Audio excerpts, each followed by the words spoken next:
Today we're going to be learning Shabbat Daf Kuvav. We're going to learn a very basic sugya about kilkul, destructive malacha. We're going to get, again, possibly, back to malacha she'eina tzricha legufa. So the Gemara starts off on the third line, quoting from the Mishnah. Kol ha'makalkalim pturim. Anyone who does an act that's a destructive act is exempt, and this goes back to everything we've been talking about. On Shabbat, you're obligated if you do melechet machshevet. That is something where you had intent, and it was a creative act, like God did when he created the world, like the Jewish people did when they built the tabernacle, and therefore we're looking specifically for creative acts.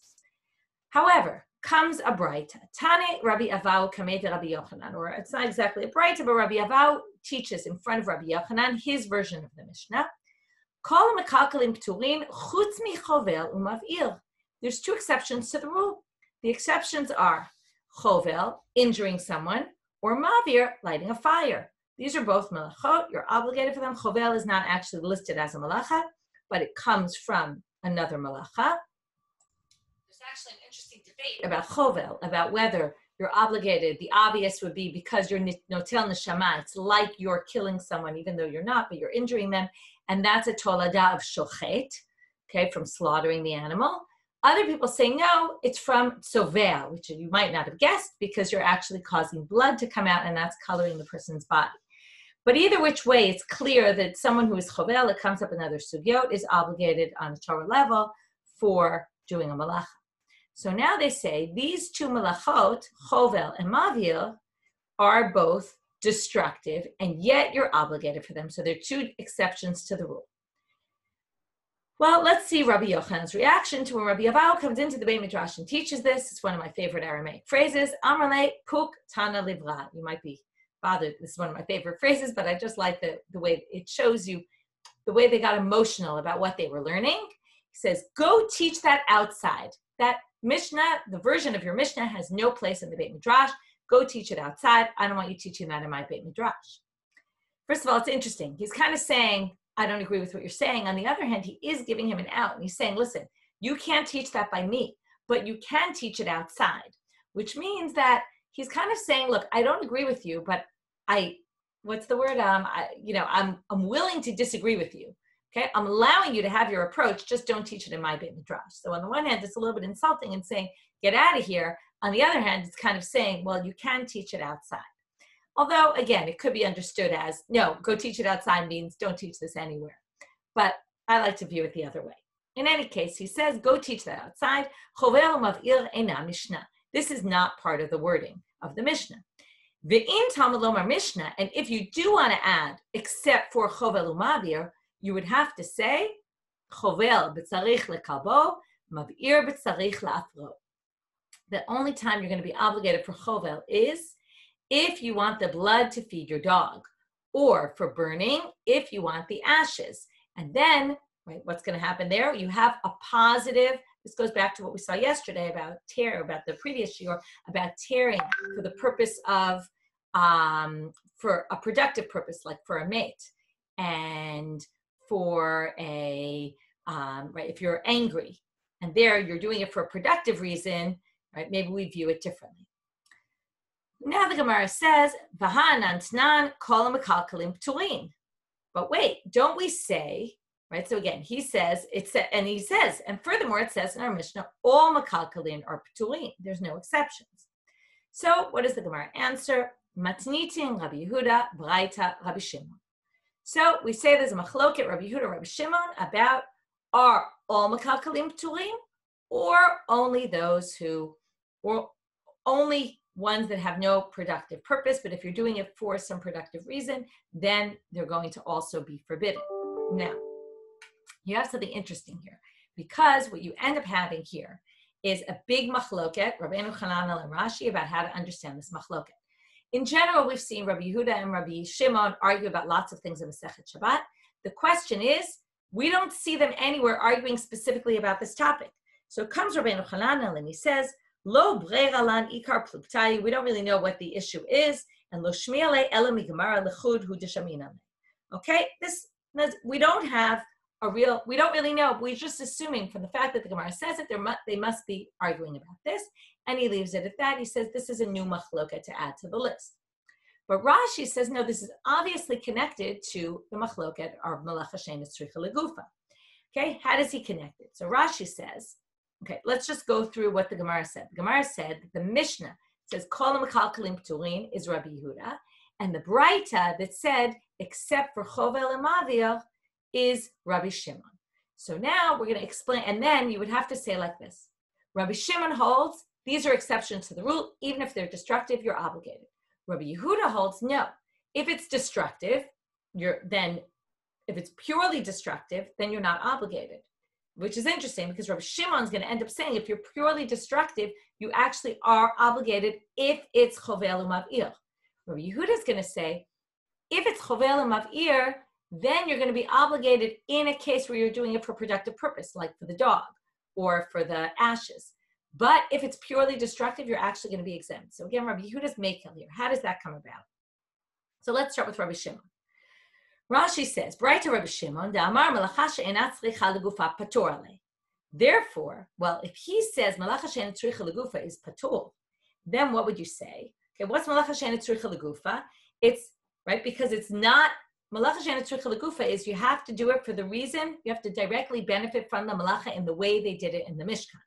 So now, let's try to do havara and chovel, okay, which would be a tolada, again, of shochet or tzovea, but if we tried to do it in the way they did it there, well, there's absolutely no benefit from havara or from chabura. They're always mekalkel because it has to be mekalkel begufa. In other words, in the way that it was done then. If you do it in the way it was done then, it wasn't for productive purpose necessarily. So therefore, we're going to have to say, okay, let's read it inside. He says, Hilkach ein lecha chovel u'mav'ir she'ein mekalkel.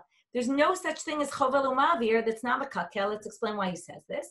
Because he says, well, we might say, afilu mav'ir eitzim l'kderato. What do you mean? You burn fire, you burn wood in order to cook something. But that's still, if we talk about malacha she'eina tzricha legufa for the item itself, mekalkelu eitzel eitzim. The item that he's using for the malacha is actually being destroyed. So therefore, what he basically has to say is, it must be that since chovel and mavir, it's obvious they're malacha, and yet it's obvious that they're destructive, leguf hadavar, they're destroying whatever it is that the malacha relates to, and yet it's still a malacha. He basically says it must be what we call a gzerat hakatuv. This is an exception to the rule. The Torah says these are malachas. That means these are malachas, despite the fact that they're mekalkel. So they're exceptions to the rule, and therefore, no matter how you do it, whether you do it for constructive or destructive purposes, it's a malacha and it's forbidden. And therefore, now, what do we said? We said that the Braita is Rabbi Shimon, because what did the Braita say? Kol ha'mekalkelim pturin, except for chovel u'mavir. They're exceptions to the rule. They're going to be obligated basically because of gzerat hakatuv. And that's all because he holds malacha she'eina tzricha legufa is patur. And if you hold malacha she'eina tzricha legufa is patur, you're never going to have a case where mavir or chovel is forbidden. So therefore, since we know they are, we'd have to say that they're exceptions to the rule. Rabbi Yehuda doesn't need that exception to the rule because he says, malacha she'eina tzricha legufa, you're chayav. So we can simply say the chovel mavir or malacha she'eina tzricha legufa, and you're chayav. And therefore, if you burn something, it doesn't matter for what reason, right? Theoretically, you're going to be obligated. However, what's the problem? And that you could have a case of chovel mavir that is malacha she'eina tzricha legufa, but it is for something productive, and that would be the case where you actually are over on the malacha, where you do the malacha.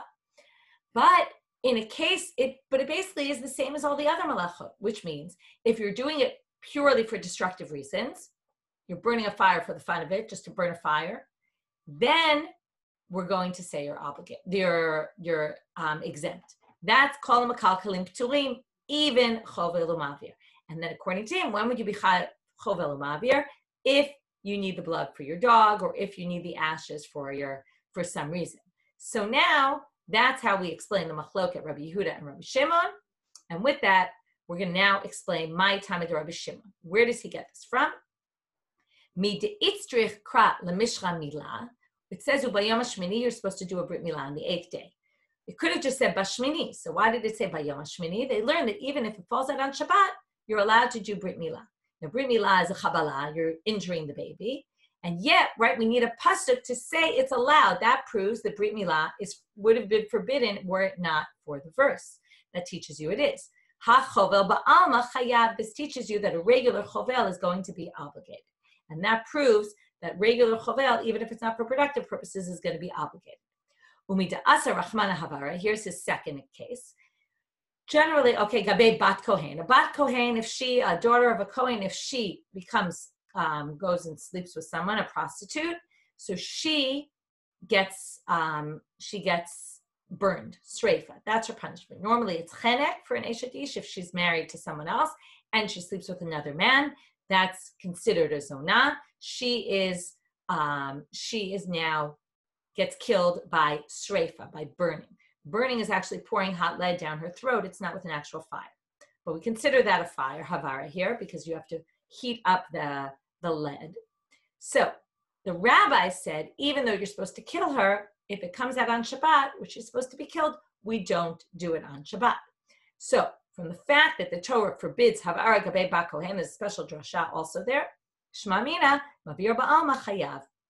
From the fact that they have to say, you can't do this on Shabbat, from here we can learn that it's forbidden to kill people on Shabbat in general. It's forbidden mavir. Here you're doing it for a destructive purpose. Now, again, one could claim maybe it's constructive, but here they're basically saying it's forbidden and it is destructive.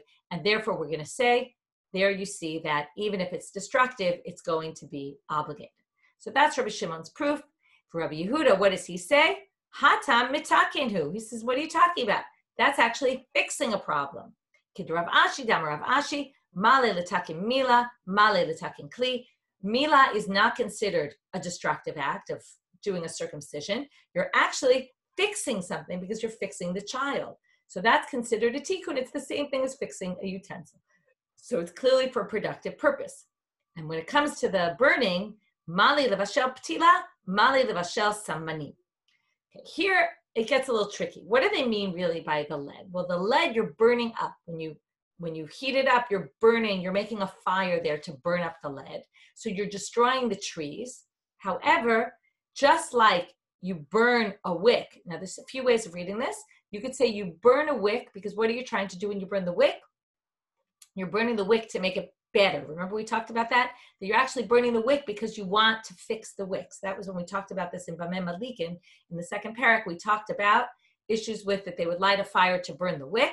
So to kind of prepare the wick. So just like that, here it's like cooking up some manim. It's true, you're burning something, but you're burning it to cook up the lead, which you actually need. It's something that you need for your purposes to kill this woman, but you need it. That's one.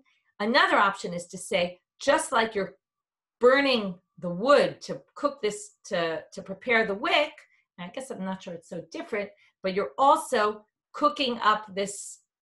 No, the truth is it's about the same. Anyway, we'll leave it at that. Shiur hamilaben.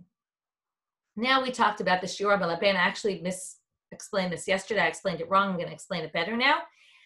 Shiur hamilaben was a sit kaful. Remember we saw that, and then we said then there's just the sit, the singular. So I doubled it by accident. I said it the wrong way. I'm going to teach it right now. Rabbi Yosef mechabe kaful. He showed a double, which means what did he do? He held.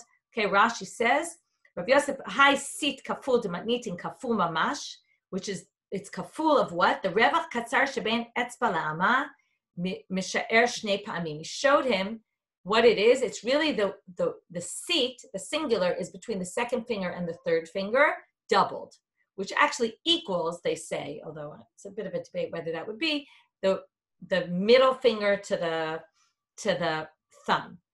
But actually, one second, hold off on that for a minute. So he showed the two fingers, and then he said, double this, and then you'll figure it out. So in between your second finger and your third finger, double.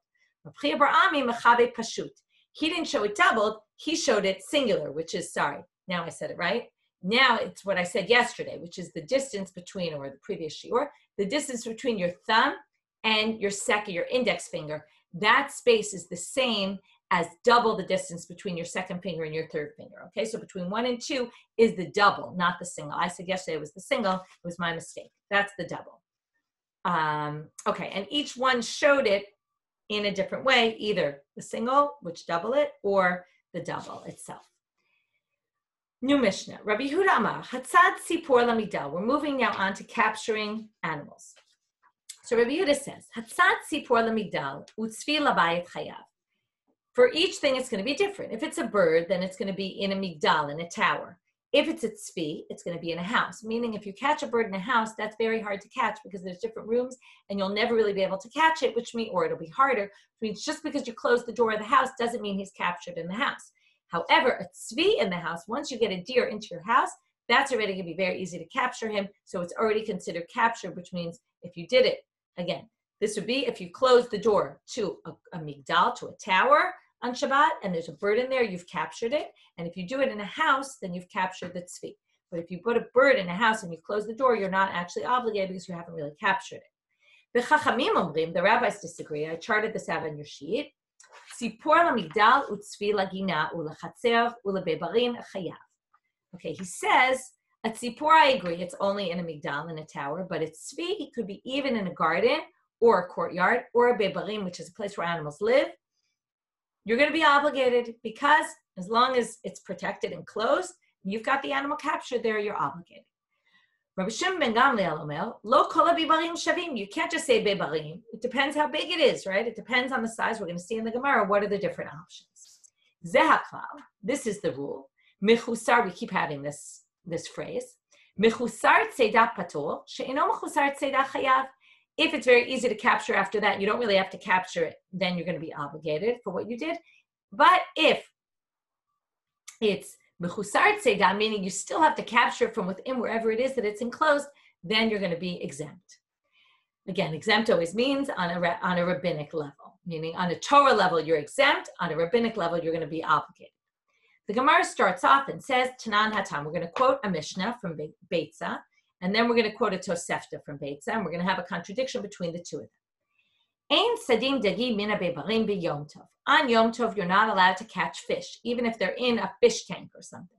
Okay? What's the issue? Because the fish are constantly darting around, and even if it's in a body of water that's contained, it's still going to be very hard to catch that fish. Obviously, it depends on what size fish tank, but imagine a big fish tank, it's still going to be hard to catch that fish. Because fish are very squirmy.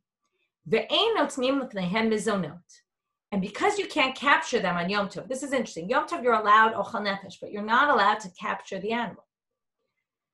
But since you can't catch it on Yom Tov, therefore, it's considered muktzah as far as you're concerned, and you're not allowed to feed it, okay? In terms of feeding animals, there's a whole exemption if the animals are dependent on you, and you can look up whether that has to do with fish or not. But in any case, we're going to move on from this topic. So you can't put food in front of them because they're muktzah to you. Since you can't eat them, then you also can't feed them. But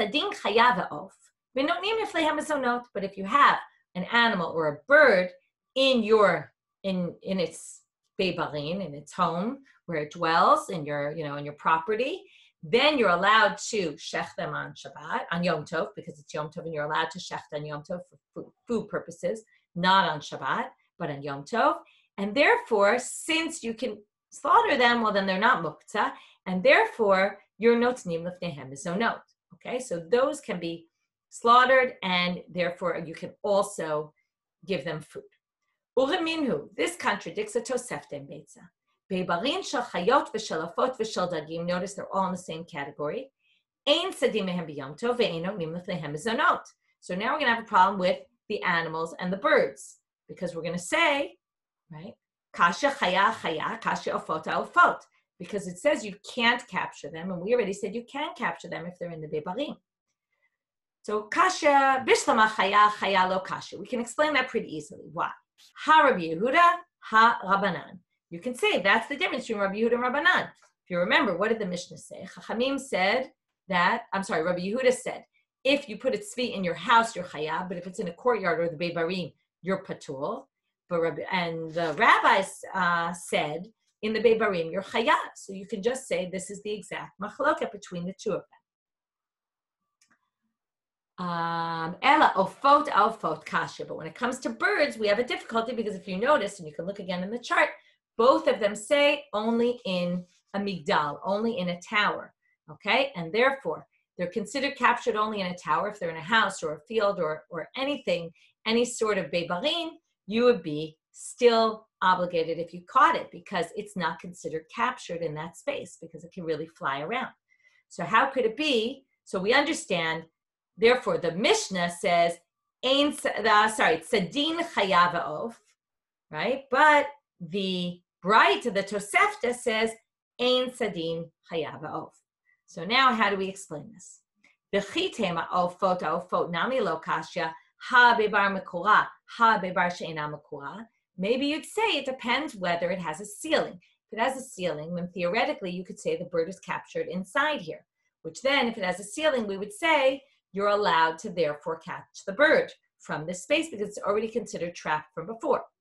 And in a bebar she'ena mekura, that's the Tosefta, and that's why it says you can't capture it because it would be open. But you can't say that because the ha-debayit mekurahu, uben l'Rabbi Yehuda, ben l'Rabbanan, sipor l'migdal in l'bayit lo. So again, both of them say only a migdal, not a house. Now a house has a roof. So therefore it can't be just because it has a roof, we're going to allow you to capture it. Amar Rabbi Rav Huna, here comes the second answer. Hacha b'tzipor dror askinan, lefi she'en mekabelet marut. Don't worry about our Mishnah. Let's go back and say, bebar mekura, bebar eina mekura. We can say whether it has a roof or it doesn't have a roof. If it has a roof, it sounds like it's considered trapped already. What about our Mishnah? Our Mishnah was talking about a free flying bird, a tzipor dror, like a freedom bird. That would, dror means freedom. It's a bird that flies very free, and it's very hard to trap that bird because it's eina mekabelet marut. It doesn't listen to anybody, and it's very hard to capture. That kind of a bird in a house would be a problem, but a different bird in a house would not be an issue. Detana deber Rabbi Yishmael, lama nikra shma tzipor dror, mipnei shedara babayit ki basadeh. She lives in the house like in the field. That's why she's called a tzipor dror, because she feels at home in the, right, it's kind of, right, she feels totally free in the house. She can fly wherever she wants. She's very hard to catch. Hashadati lahachi, well, once you're going to explain that way, chaya nami lo kasha. Why don't we say the same thing with the chaya, that we don't have a contradiction. Now, the roof wouldn't help you with the chaya, but what would? Ha bebar gadol, ha bebar katan. You could say it depends on the size of the animal's abode. Depends. If it's very big, then it's not considered trapped already. But if it is big, then if it's small, then it's considered trapped from beforehand. Hechidami bebar gadol, hechidami bebar katan. So how are we going to define now this bebar gadol, bebar katan? Amravashi kol hechaderai batre umate lebachad shechya. If you can catch it in one run, then bebar katan. Then it's a bebar katan. Idach bebar gadol. Okay, some people say it means if it runs, right? If you run after it and you could catch it in one step, I guess, or it's something, right? It's a small space, very easy to catch. That would be bebar katan. Otherwise, it would be a bebar gadol. Inami, second one. If the shadows from the wall get onto the other wall, then you know it's small. V'idach, and if bigger than that, then bebar gadol. V'inami, third option. Ukse bebar katan. V'idach bebar gadol. Okay, ukse, I have to remember. It's where we have peot, right. Rashi says peot lishtamet bahem. If there's corners where they can hide away or something, or sneak into some area, then it's already a bebar gadol. If there aren't any places, any corners or areas where the animal can get away into, then it's a bebar katan. This sounds like a big game of freeze tag. Rashbag Omer. Now we're going back to Rashbag in the Mishnah. He said, Lo kol bebarim shavim. Amar Rav Yosef, Amar Rav Yehuda, Amar Shmuel, halacha keRabban Shimon ben Gamliel. We hold like Rabban Shimon ben Gamliel that it all depends on what type of bebar it is. Amar le Abaye, halacha michal depligi. Sounds like you're saying, if you have to say that the halacha is like Rabban Shimon ben Gamliel, it sounds like people disagree with him. And is that really so? Amar le, here's Rav Yosef's interesting response. Rav Yosef, remember, was Abaye's teacher. He says, "My nafka lachmina, what's the difference? The bottom line is, we hold like Rabban Shimon ben Gamliel. What's the difference if people argue with him or don't argue with him? That's what we hold like."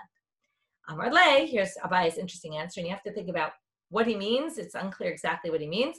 And you have to remember that he was a student saying it to his rabbi, so he must have said it in a way of respect. Amar le, gemara gamor zmorata tehe. When I learn, you want what I learned to be like a song. It made me think about kids walk around singing these songs all the time. I remember one of my daughters went to a hip hop class, and when I heard the songs that they were singing in the hip hop class, I was shocked. I said, I can't believe I'm sending my little 5-year-old girl to this class and this is what they're singing. And these are the words. And, people said, nobody pays attention to those words. They just recite them, but they don't even pay attention to what they're saying. And that's what he's basically saying. He says, you want me to turn my Gemara into a song that people are just saying the words without actually thinking about what they mean? No, I want to understand better. This is all about why we learn, even if it's something might not be relevant. Why do we learn? Because it's all about learning and understanding better. And yes, I want to know, is there a different opinion here or not? Next case, Tanu Rabbanan. The Braita starts off, Hatzad Tzvi, Suma v'yashen chayav. If the tzvi, the deer, is blind and he's sleeping, you're still obligated because he still needs to be captured. Chiger zaken v'chole patur. But if he can't walk or he's old or he's sick, then you're exempt. So Amar le Abai le Rav Yosef. Notice again, it's the same person. Abai again says to Rav Yosef, Maish nahane or Maish nahane, right? He was obviously a very curious student. He wants to know. And notice his curiosity is what led him to be the great rabbi that we all know about. Abai, he's incredibly famous. What's the difference between this and what's the difference between that? In other words, I want to understand better. What's the matter? If he's sleeping or blind, he also can't move. So what do we answer? Hane avide le rabuye, hane lo avide le rabuye. If you start capturing that deer that's sleeping and blind, he's going to quickly jerk awake and run off as fast as he can, even if he can't see.